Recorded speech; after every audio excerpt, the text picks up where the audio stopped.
Hello' guys, পুনৰ স্বাগতম জনাইছোঁ এটা নতুন মিনি ব্লগৰ সৈতে। আৰু আজি ওলাইছোঁ মই মোৰ এক্সামৰ কাৰণে, কাৰণ মই কালি এটা মিনি ব্লগত কৈছিলোঁৱে। আৰু ৰাস্তাৰ ফালে কোনো এজন মানুহ ৰাতিপুৱা একো দেখা নাপায়। মই বহি আছোঁ ইয়াত, তো ইয়াত বহি থকাৰ পিছত কি কৰোঁ কি নকৰোঁ বুলি ভাবি পেলাই মই ইয়াতে বহি থাকিলোঁ, কাৰণ মোৰ গাড়ী আহিব, তো গাড়ীৰ কাৰণে ৰখি আছোঁ।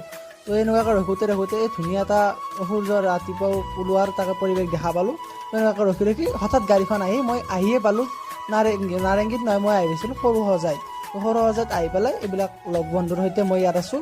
ইয়ালৈ থাকি এনেকুৱাকৈ অলপ সময় বহিব লগা হ'ল, কাৰণ এক্সামৰ কাৰণে অলপমান টাইম আছে। তো এনেকুৱাকৈ বহি আমি আহি গ'লোঁ ষ্টেডিয়ামৰ ভিতৰলৈ। মই ভাবিলোঁ কি এক্সাম দিম আৰু এক্সামৰ কাৰণে ৰখি আছোঁ। তো এনেকুৱাকৈ ৰখি থাকোঁতে এক্সামো দিয়া হৈ গ'ল।